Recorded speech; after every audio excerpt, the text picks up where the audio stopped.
Blessings, beloved. Jesus is the way and the truth and the life, and no man comes to the Father but through him.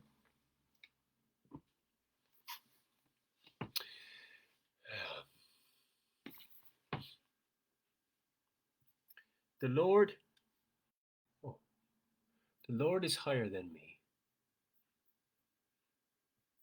Why can't you see? He's higher than we. His name is Lord Jesus Christ, the righteous. That means he is the one sent by God to show us what is good. Because we were born with wrong things in our nature. So he came to show us and to pay for our sins and to show us the way out of here. The Lord is higher than me. Why can't you see? It's easy. The Lord is higher than me. Why can't you see? It's easy. You see, when you deny your source, you stop. It's like when if you had a flow of water to your house, somebody went to the source of the water and they turned off the tap. Soon enough, you wouldn't have any water coming out in your house. So if you deny your source, you will die. Why? I don't want you to deny. I want you to live. Don't die. That's no good. The Lord is higher than I. Why can't you see? It's easy. The Lord is higher than we. Why can't you see? It's easy. And his name is Jesus. And it's as simple as saying this: Jesus is my risen Lord and Savior, and I will live forever with him. See, the problem is people know, but they love their sins. And this is silly. Why is this silly? Because your sins are crummy. Crummy. They lead to suffering. They lead to suffering. Like, for example, a woman having sex with somebody who she's not married to. She enjoys the pleasure of it, the feeling of it. But then she gets pregnant and maybe she has a child, or she has an abortion and she's scarred from the abortion, or maybe she has an abortion and her womb is injured and she can't have any children then as a result, and that hurts her for the rest of her life, because then she goes and gets a husband and he wants to have children and she can't. So maybe he leaves her to have children with somebody else, or loads of these different things that can happen as a result of simply sinning, because it's evil. And then somebody will have sex because they want to, because their body tells them to, because their fallen urges tell them to. They can't control themselves. They're like simple, like a dog humping the leg of a chair, a mere human, not rising above their condition and seeking spiritual righteousness and just having sex. And I know everybody needs embrace and stuff like that to an extent in a relationship, but you don't need it for everyday survival. All we need is clothes and food. So you shouldn't prioritize the function of sex, the actual intercourse, over more important needs. Doing this is a selfish act of nonsense. It's a basic animalistic act of simplicity. It's just really simplistic because you haven't thought it through. You just acted on your urges. Maybe you were drunk and your judgment was bad. Well, getting drunk is also a sin. Drunkenness, carousal, loud, boisterous behavior, all the things that the world promotes. Well, if you come to Jesus, you'll no longer want to fulfill those desires. You'll see them as what they are: silly, nonsense, worse than animal behavior. Why does the world promote this? Because the world is murderous. I see the world as like a battlefield where there's an army out there killing their own soldiers. First recruiting them, then killing them, then recruiting them to kill others. So the living become the dead who seek the living, who become the dead who seek the living, who become the dead who hunt the living, who become the dead who hunt the living, who become the dead. And this goes on in perpetuity.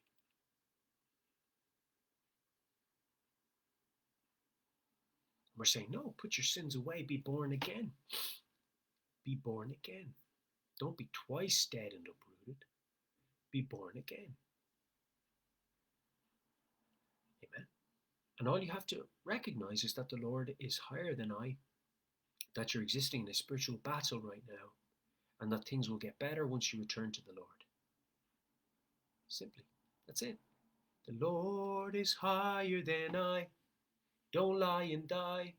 He's higher than I. Just remember that. The Lord is higher than we. Why can't you see? He's higher than we. I was conformed to the ways of this world, walking around, getting drunk. I was drunk for years. Getting drunk, smoking hash. I wasn't very promiscuous, but, the odd time I'd behave in a way that was less than good with women. Went through a period where I was quite promiscuous, but not for like a long time or many years in a row. That's no excuse for it. It's still animalistic behavior. It's less than animalistic, because even an animal takes care of its young and plans for that and builds a nest,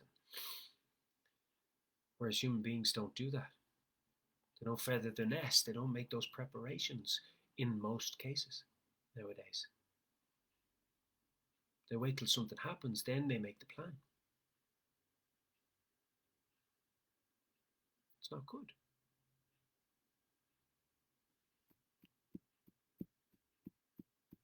It's not good.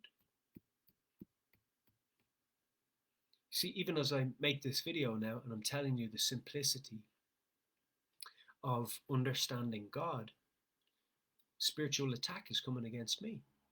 Because the devil always wants to give you like intellectual or academic difficulties with the simplicity that God is higher than us. Oh, have a problem with that. Trouble your mind with that. Don't feel okay with that. Don't feel content with that. Don't relax into that. Be troubled. And this is the role of hell, the kingdom, the dark kingdom, is to give you trouble on these matters. But very simply, the Lord is higher than I. Don't lie and die. In other words, don't cut off your source. Don't turn off the tap where it runs into your house, or you'll soon have no water. And why would you do that to yourself? Would you right now, if this was your only source of water, would you right now go out to the tap that was connected to the mains and turn it off and go and sit in your house and die of thirst? Would you do that? I'm asking you, would you? Because that's what it is to say in your heart, God doesn't exist. It's the same thing. And then you might get really intellectual and put on that voice and start talking about all the things that scientists told you about the but you know better than that in your heart, you do. You know that there's moral goodness. You know that there's right and wrong. You know this. You do. Even intellectually, you know this. That's why you get that voice. Because it's demonic. When somebody's talking about what the scientists said, they go, well, what about when the scientists said? You're putting on a show for yourself to make it easier for you to keep on sinning when you know that there's a moral expectation placed upon you to behave better than the way you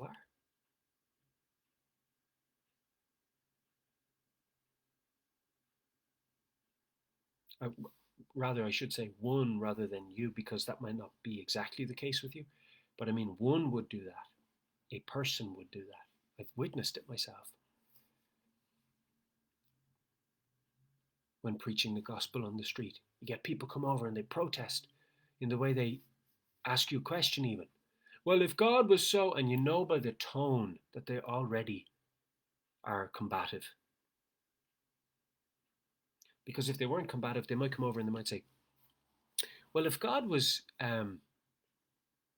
let's just assume God exists for a moment. If God was that, they would approach you differently.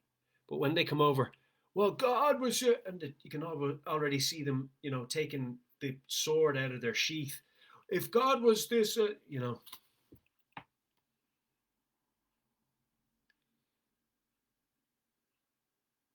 if they truly wanted to see the Lord, they would. So what's happening? They're saying sin is better to me than life.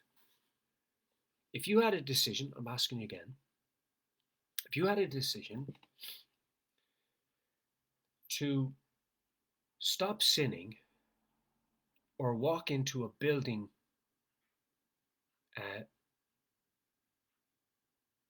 on fire, what would you choose?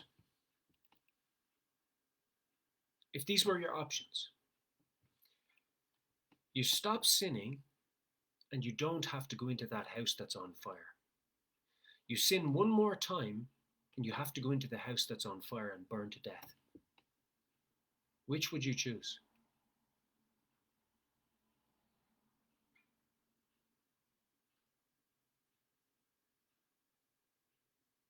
Again, if it was a matter of life and death, and you were going to turn off the tap that was attached to the mains and go back into your house and die of thirst,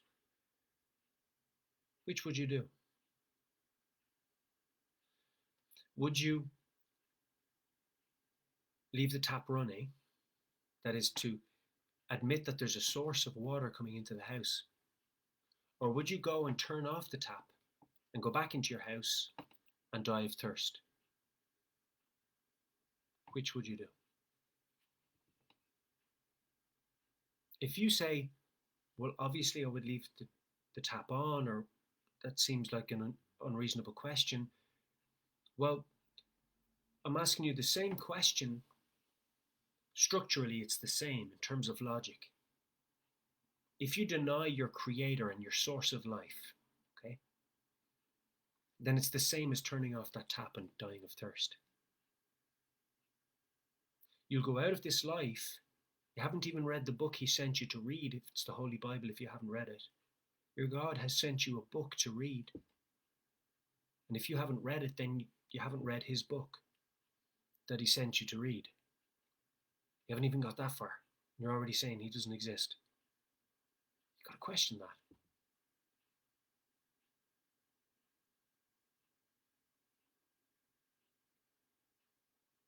So I presented that to you because I think it appeals to your conscience that knows there's a difference between right and wrong, that knows cause and effect.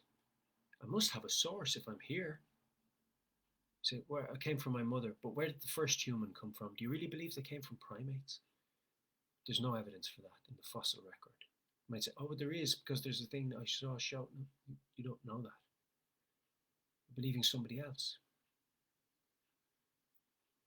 How do you know they don't work for Satan? Have you given this any thought? Have you actually read the Bible?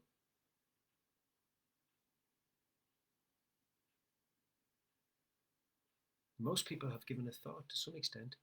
They've thought about death. So I ask you, if you've thought about death and it's concerned you at some stage in your life, why has it concerned you if you're just a primate? Even primates try to preserve their lives. Why did you stop? If you have, thinking on these matters, researching them, seeking to find the answer. On the say-so of somebody else, on the say-so of a TV show, what was it? Because you like your sin more than you want to actually accept that you must logically have a source. What was it that caused you to stop thinking and asking? The love of your sin.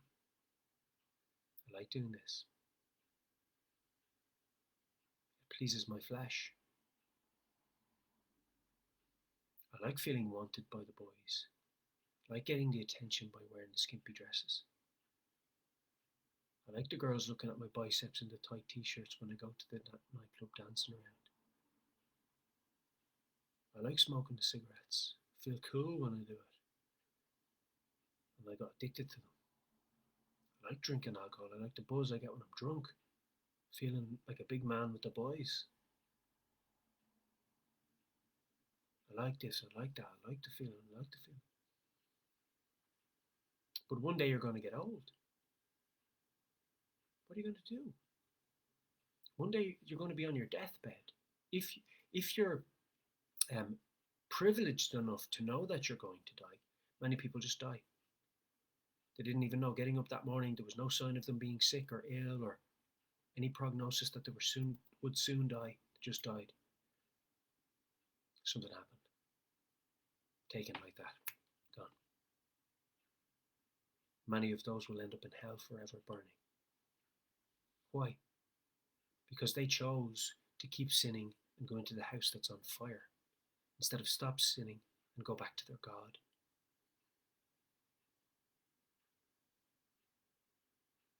They chose to cut off the water supply to the house and die of thirst because somebody else told them to, convincingly.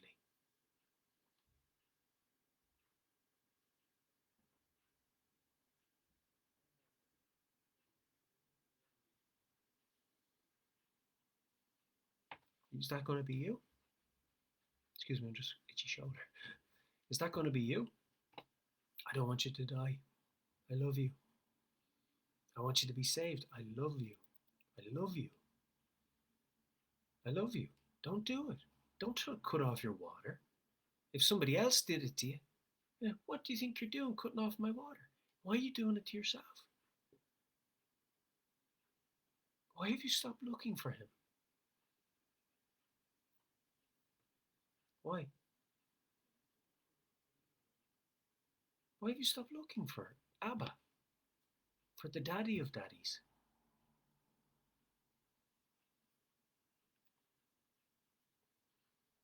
Why? Why did you stop looking for him? Don't do it. Don't go to that burning house and don't turn off the water to your house and die of thirst. Don't walk into the house and be burned alive. Don't do it. Seek him. I love you. I love you. I love you. I want you to live.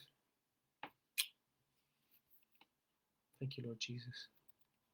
Jesus is my risen Lord and Savior, and I will live forever with him. Say it. See what happens. Jesus is my risen Lord and Savior, and I will live forever with him. Say it and see what happens.